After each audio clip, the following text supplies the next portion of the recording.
Thank you for taking the time to attend this webinar on Indian immigration and employer obligations in India during COVID-19. I am Manisa Mistry, Deputy Head of Global Immigration at LawQuest, and will act as the moderator for today's session. Joining me is Purvi Chathani, Managing Partner of LawQuest, along with Ashwina Pinto, who leads the Indian immigration team at LawQuest. We request that you keep your microphones on mute and videos turned off while the session is in progress to avoid any disturbance to the speakers. You're welcome to send in your questions through the chat box, and we'll try and address as many as we can at the end of the session.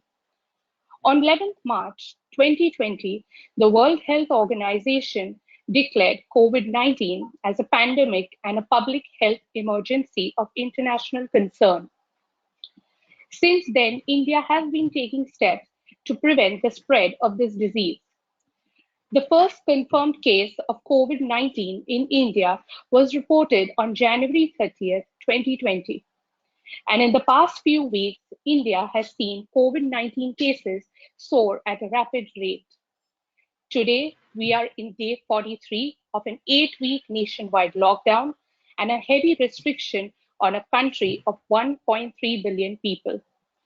Hopefully, these measures will help contain the spread and bring life to normalcy soon. As a result of the COVID-19, many employers are having to deal with different situations involving work from home, leaves, compensation, insurance, and numerous other factors. Through this webinar, we will address some of the key issues to help navigate your business during these extraordinary times.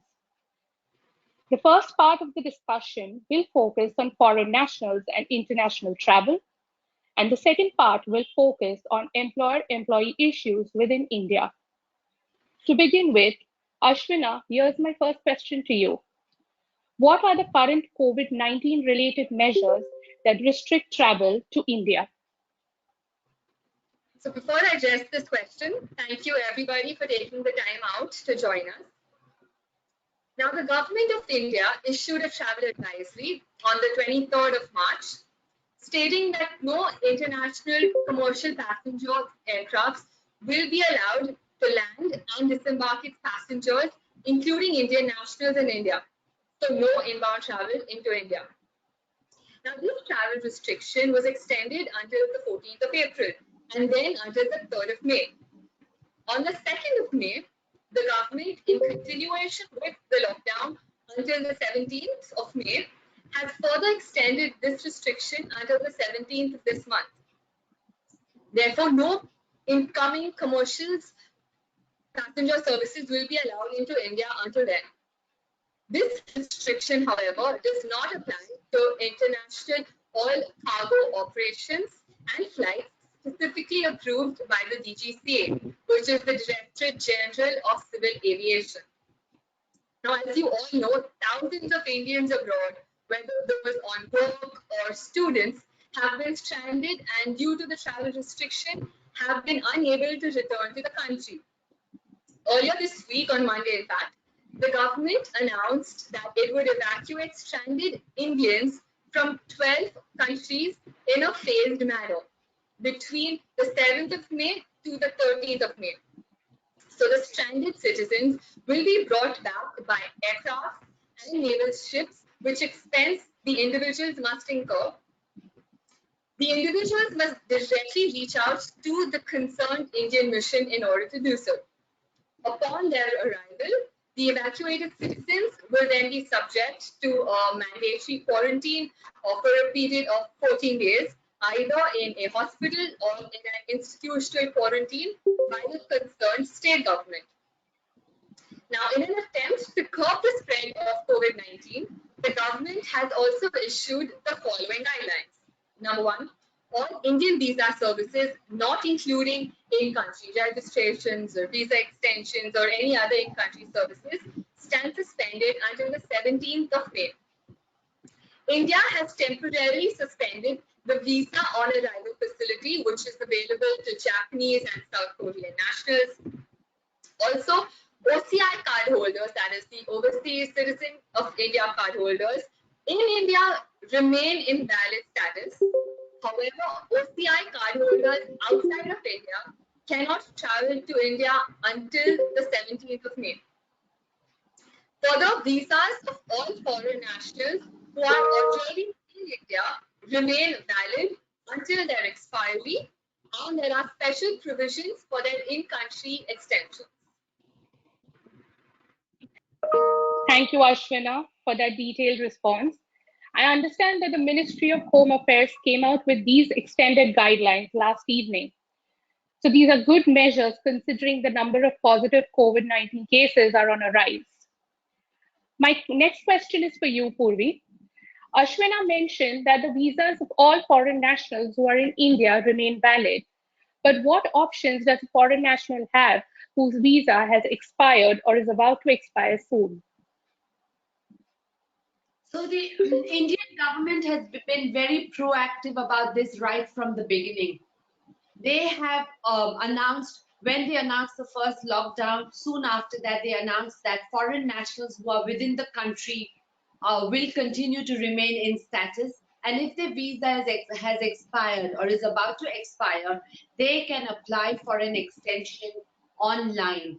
That means that the foreigners regional registration office and the foreigners registration offices have been granted consular powers for a temporary period. This has been extended each time the lockdown has been extended, and most recently, the government has extended this service up till May 17. They also announced that visas will be they will be considered to be in valid status on their expired visa for 30 days beyond May 17. That means that they have those extra days in which they can file their paperwork. If individuals need to leave the country, they can apply for an exit permit, and exit permits will be granted without the levy of penalties in case there is a lapse between the time of the visa expiring and the exit permit application. So they are offering most of these services at no cost to the foreign national, and this allows them to be legal over here, unlike in some of the countries we are seeing where foreign nationals are suffering because of lack of government action. Thank you, Purvi. This will certainly help foreign nationals who are stranded in India and who are unable to leave. I know that several countries such as Germany, Israel, Malaysia, US, and the UK have obtained permission from the Indian government to evacuate their citizens and bring them back to their respective home countries, which is a good measure. My next question is for you, Ashwina. What are some of the measures that the Indian government has implemented regarding health screenings and or quarantine upon arrival? Okay, so about 2 weeks before the government announced the nationwide lockdown, passengers arriving from or who visited, or for example, China or Italy or Iran or the Republic of Korea or France or Spain or Germany after the 15th of Feb were to be quarantined for a minimum period of 14 days. Now, due to the lockdown and the suspension of international travel, once international flights are permitted to land in India, all passengers entering India, including Indians, will be required to provide self-declaration forms, which includes personal data such as their phone numbers and addresses in India, along with their travel history to health and immigration officials at all arrival ports. They will also have to undergo a health screening upon their arrival. Further, all inbound travelers may also be quarantined for a minimum period of 14 days upon their arrival to India. Now, here, I also want to remind everyone that was mentioned in my previous question that Indians who will be evacuated over the next 7 days will also be subject to a mandatory 14-day quarantine at their own expense, either in a hospital or in an institutional quarantine by the concerned state government. Now, when international travel or services resume, passengers traveling from or who have visited Italy and the Republic of Korea must obtain a COVID negative certificate from the designated labs authorized by the health authority of these countries. Thank you, Ashwina. That was very helpful. So, going forward, we will now be addressing some questions pertaining to employer-employee related issues in India. This question is for you, Purvi. As most of the country is under a lockdown, what are the business services that are still functional? So I think the poor government has such a horrible task at hand that the announcements keep changing the categories of what can be open and what can operate.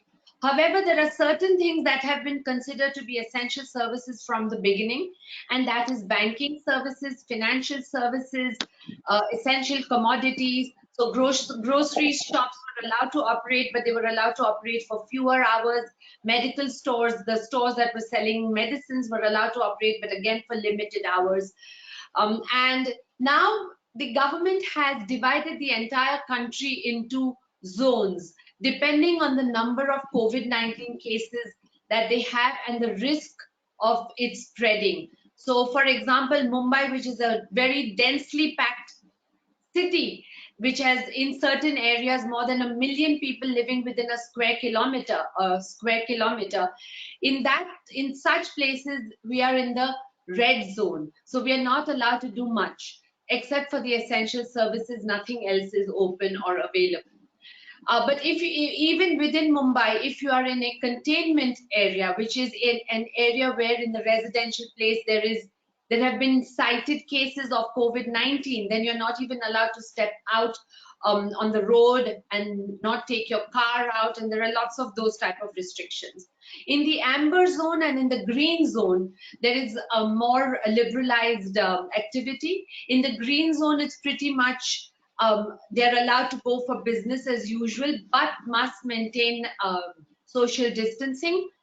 And there are e-commerce is also allowed. So for example, Amazon is back in business, but they're only allowed to provide essential goods. So if you're trying to order your makeup on Amazon, you're not going to get it. But if you are trying to order your food stuff on Amazon Pantry in India, which is a service over here, you are likely to get it. But other than that, the country, the situation in the country varies depending on the severity of the case. So, Purvi, just to add a bit to your answer, I understand that the Indian authorities last night decided to withdraw relaxations extended in Mumbai, which were including the permission to reopen liquor shops, and declared that only essential services will be allowed to remain open.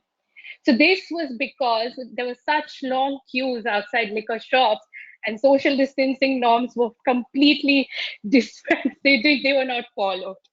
Absolutely. That's absolutely true, because if you saw outside the alcohol stores in Mumbai, there were lines, people waiting to buy alcohol, which stretched for more than a mile. And they were standing within 2 feet and 1 feet of each other. So it was really a dangerous situation.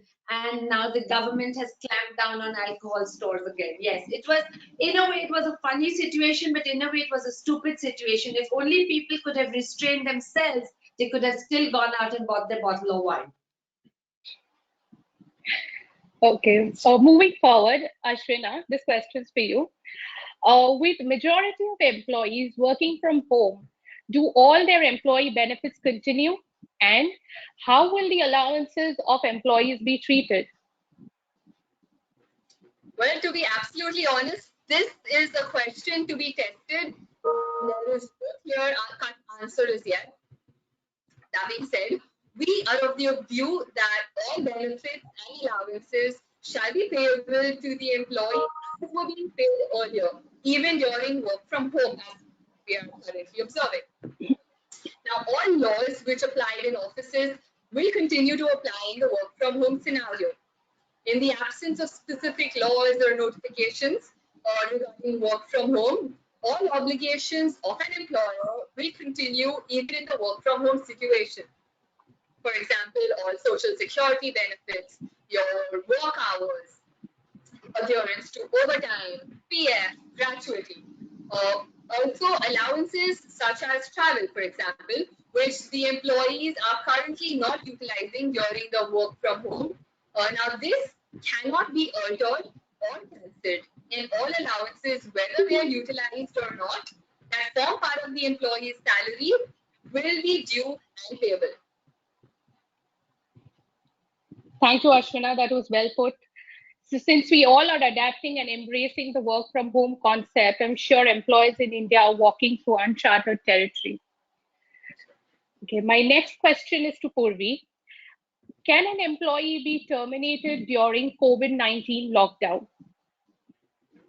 This would have been a good chance for me to get a whole new team at LawQuest, but no, I don't want to change the team. I like it. Okay, so no, the government very quickly in March, at the end of March, announced that public and private enterprises were not allowed to terminate employees during this period. Now, they have made this announcement as an advisory. However, state governments have then passed their own advisories, their own notifications, and in effect, this is a mandatory requirement that you cannot terminate them, reduce their hours, or in any way curtail their right to work at your place during this period. Now, the situation gets a little tricky because if you're an essential service and your employees are required to come to work, how do they come to work? Because the public transport is closed. Then if they are able to come, public transport in certain areas is available, and yet if they don't arrive at work, then what happens? So in that situation where they are able to report to work and there is an essential service and they don't report to work, they could be terminated. However, we are advising our clients not to terminate anybody during the COVID-19 situation because you don't want to be caught in litigation for years at the labor courts if anyone raises a complaint against you as a company, as an employer. So we are advising against that. Also, the government has categorically said that even if people don't come to work and you're unable to see that they're working from home, they will still be deemed to have reported to work. So it's pretty broad and pretty sweeping in favor of the employees. In fact, there were cases filed in the Supreme Court of India as special interest litigations by companies to ask the court to say that, this is an unconstitutional thing and the company should be allowed to make their own decisions based on business need and business circumstances, but these cases were thrown out. So far, there are a couple more pending, but at the moment, the situation is that they can't be terminated. I agree, Purvi. So in these trying times, it would be best for employers to deal with these matters extremely sensitively and in a cautious manner. Correct. So while we are on the topic of sensitivity, my next question is to you, Ashwina. Can an employer request for health information of its employees? Well, an employer is well within its rights to request for health information of its employee, especially with this unprecedented pandemic that we're all facing. Now, while employers should take necessary steps to identify employees who are suffering from or who may be infected by COVID-19 by seeking information in relation to their travel history and health data, they should be sure to maintain strict confidentiality and adhere to the provisions of the IT Act 2000 and the Information Technology Security Practices Rules of 2011. Now, these two clearly deal with the processing of sensitive personal data, which also includes health data. Now, having said so, if, for example, an employee seeks personal health-related information of an employee, especially in these times and in public interest, there is a very strong likelihood that it may not be construed as breach of privacy. If health information of an employee is stored in an electronic format, now this falls within the ambit of sensitive information. So in this scenario, specific consent from the employee must be taken. If an employer wishes to share this with a third party, written consent must be taken from the employee as well. Now, if the employer wishes to, say, for example, conduct temperature checks to ensure the health and safety of its employees, it would be advisable that the employer notify the employees in advance that such measures will be conducted on their premises.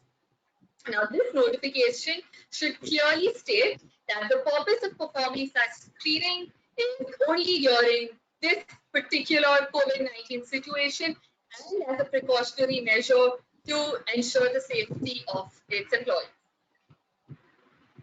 Manizi, Thank you, may I add Ashwina. Yeah. something here? Yes, yes, please. I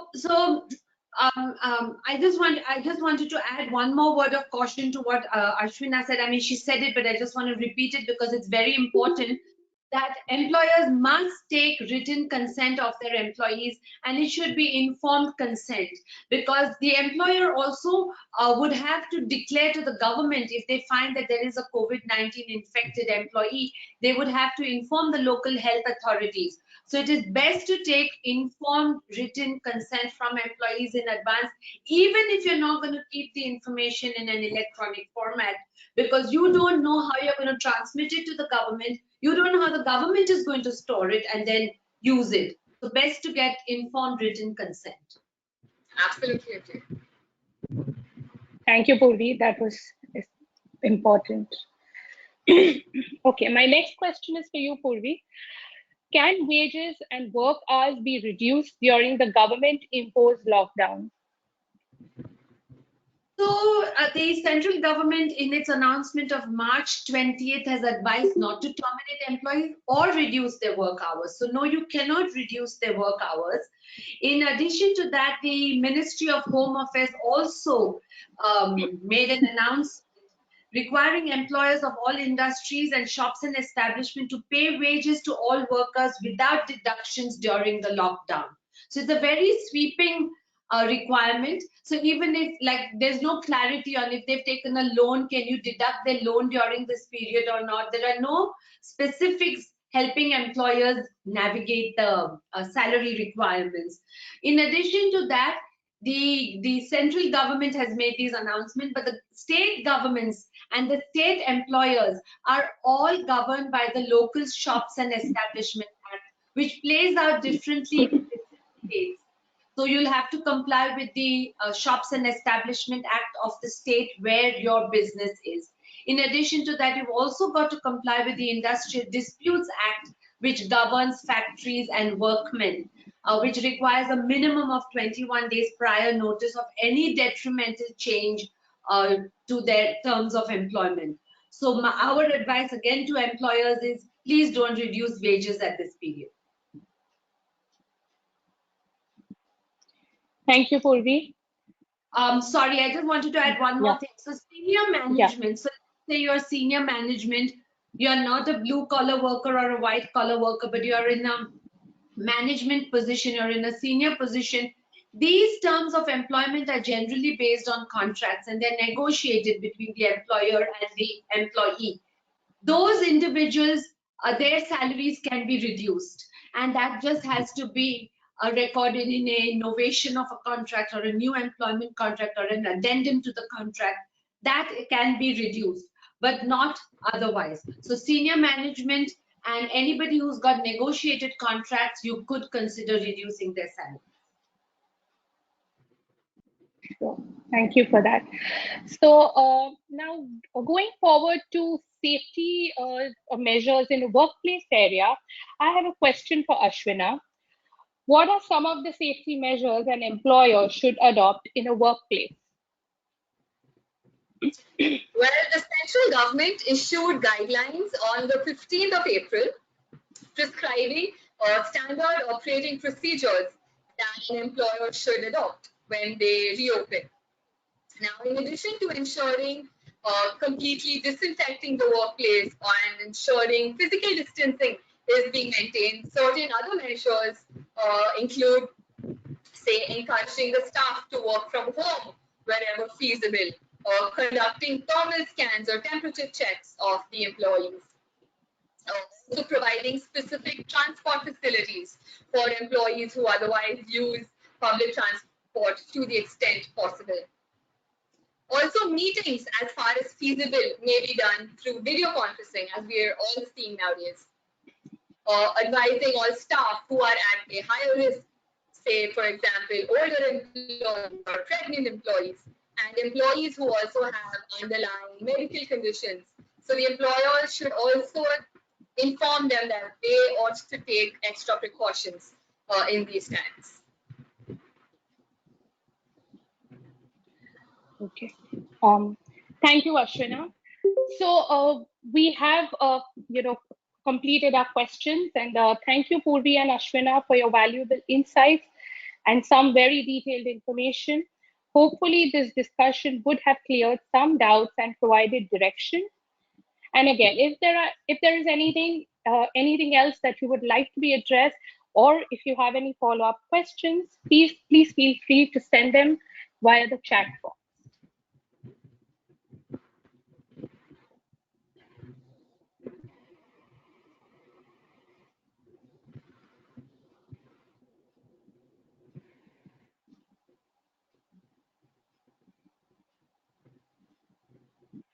I do see some questions have come in.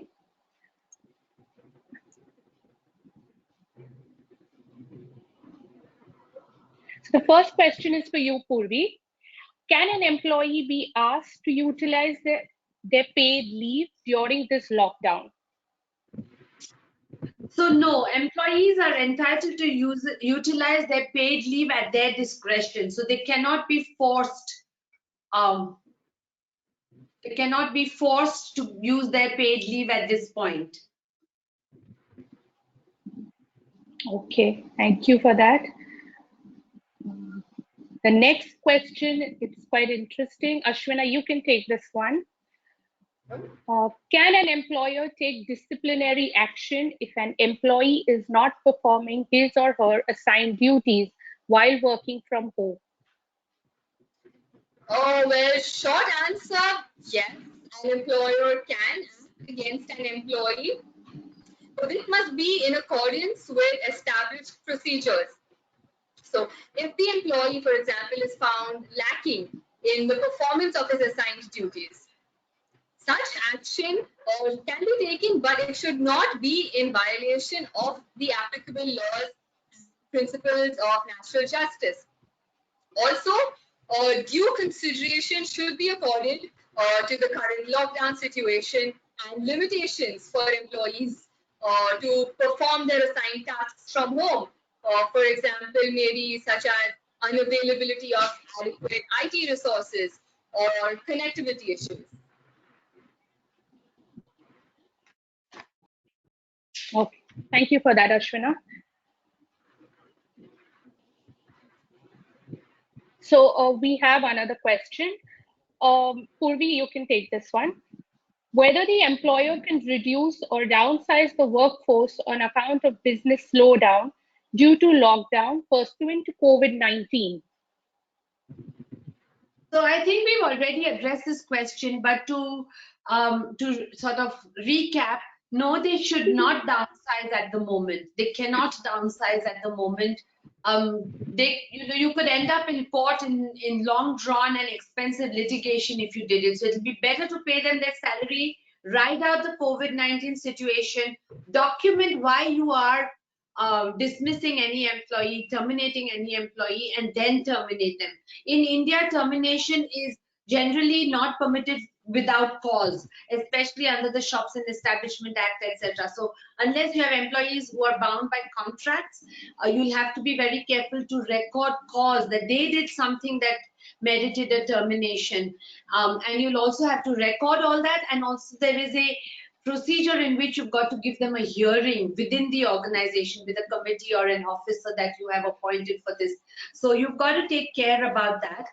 You should also track their performance during COVID-19. So if you feel that there are employees who are not performing or who are being unproductive just because they're not under your supervision, direct physical supervision, then you should record all that, because that then becomes cause enough to terminate. So it's important to maintain a track on productivity, also monitor their work product. Is it of a good quality or not?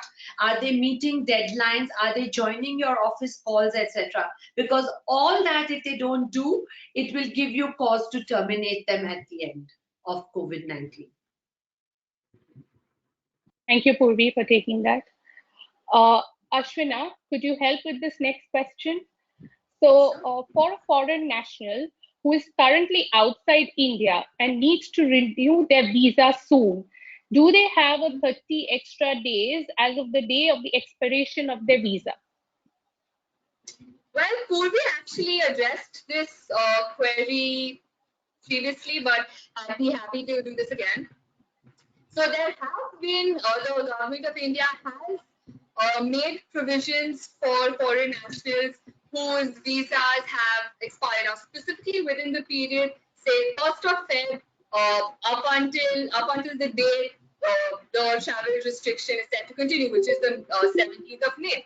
So what the government is doing is, if your visa has expired during this period, or is set to expire during this period, or if you have, say, stay stipulations regarding, if you have like a 180-day stay stipulation or a 90-day stay stipulation, what the government is doing is, from the date the travel suspension is lifted, the government is issuing the individuals or the foreign nationals, once they have made an application on the EFRRO portal, they're giving them a 30-day extension. So this is a measure that the Indian government has implemented. Okay, and I think, yeah, May I add yes, to that? yes, Yeah, Purvi. so I think the question is that what about people whose visas are set to expire and they're not within the country, Ashwina? What happens to them? Okay, I so think the they have to visas. get a new visa. So in that case, once Indian visa services resume, they would then have to make an application for a fresh visa, whatever the category, be it employment or business or tourist. If it expires during this period and they're not currently in India, they would have to then make a fresh visa application once visa services resume. Okay. Thank you for that, Ashwina.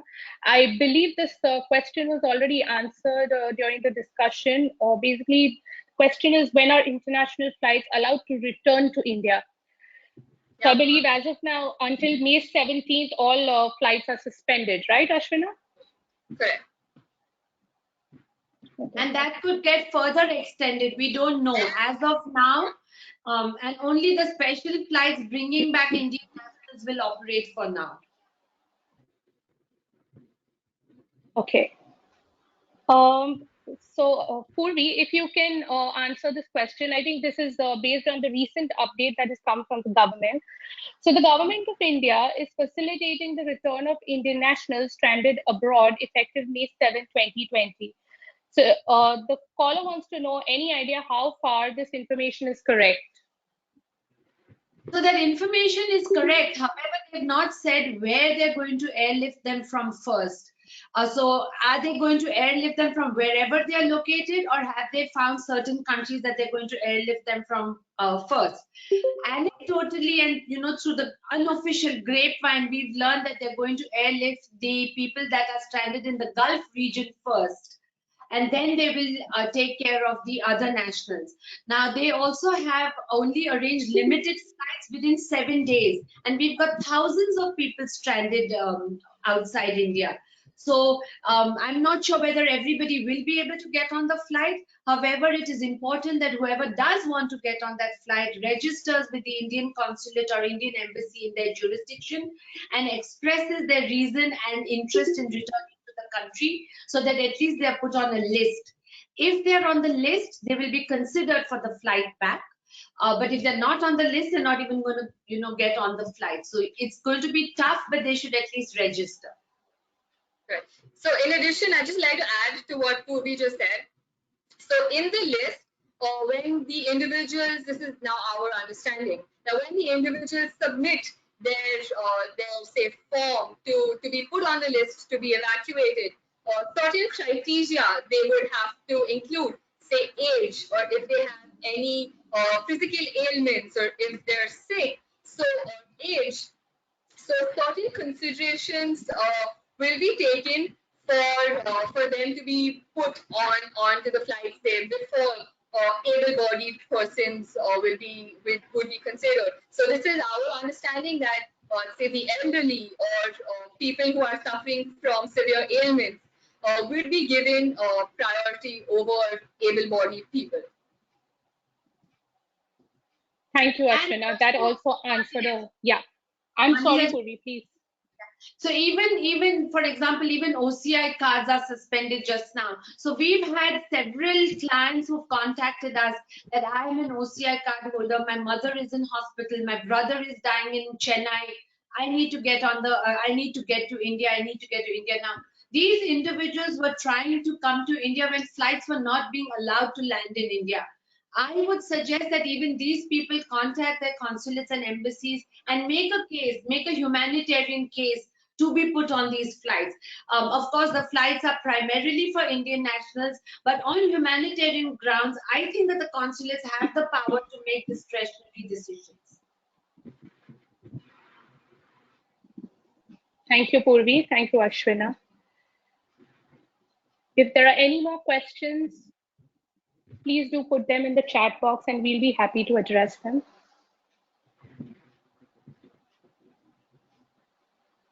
I think that there's one question that has come to me directly, that if an employee has, yes, somebody wanted to say something? No, ma'am, please continue. That if a person has been tested positive for COVID-19 and cannot come to work, do they have to be compensated for that period?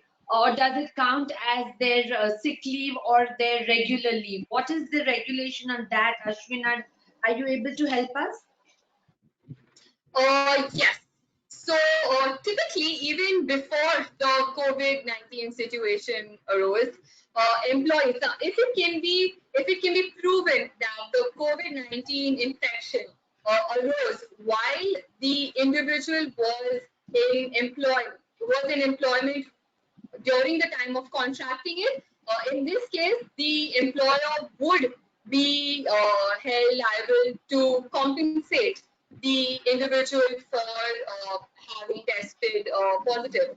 However, it's now this is a very tricky situation because the onus would be that it has to be demonstrated that the COVID-19 situation was contracted in the course of employment and it arose out of the employment. Now, this obligation to pay the compensation would depend on various factors, such as the nature of the employee's work, the circumstances in which it was contracted, etc. Therefore, our suggestion would be each case must be evaluated on the basis of the facts of each case.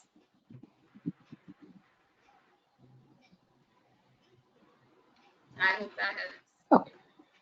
Okay. Thank you, Ashwina. Thank you, Purvi. We don't have any more questions as of now. So is there anything else any of you would like to add? I think one more question just came in. Since the international flights have been cancelled, therefore, if there's an expat who had a death in his family and needs to depart India, can he also get a flight out of India during the lockdown? That's the question. I think this depends on the Ashwina country. already, I think Ashwina already addressed this. Yeah, but it's okay. We can address it again. Yes. I think it depends on the country, no, of nationality. That is true, but also right now, so as Manize previously mentioned, certain countries, say the US, the UK, or Singapore, there were certain measures to evacuate their citizens out of India. But now this was way back in April. And currently, to the best of our understanding, there are no international air services that are currently operating out of the country. So unfortunately, even though it is a it's a very valid reason, since there are no flights out of the country, he wouldn't have an option until the services resume, hopefully on the 17th of May. So we had clients who were, let's say, American nationals, German or British nationals.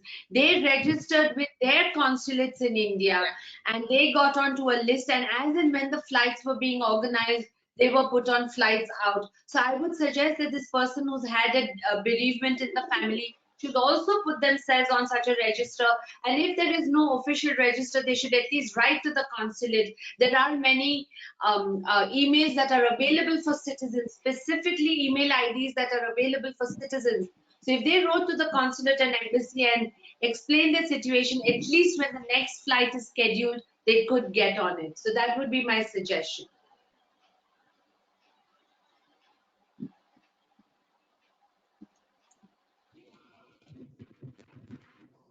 Ashwina, have you received any further questions in your private chat? I don't have. I have one question. So, is an employer obligated to pay compensation? I believe we have already answered this. To an employee who has tested positive for COVID-19. I believe this has already been answered. I just answered it. Yes. Yeah. Okay. I don't have any further questions. If there's anything more. We can conclude otherwise if there are no more questions. Okay. Thank you for joining the webinar, and we hope that you all have benefited out of this discussion. A recording of this session will be available on our website, so you'll are free to go and access it. And thank you all and have a good evening. Thank you, Manize. Thank you, Ashwina. Thank you.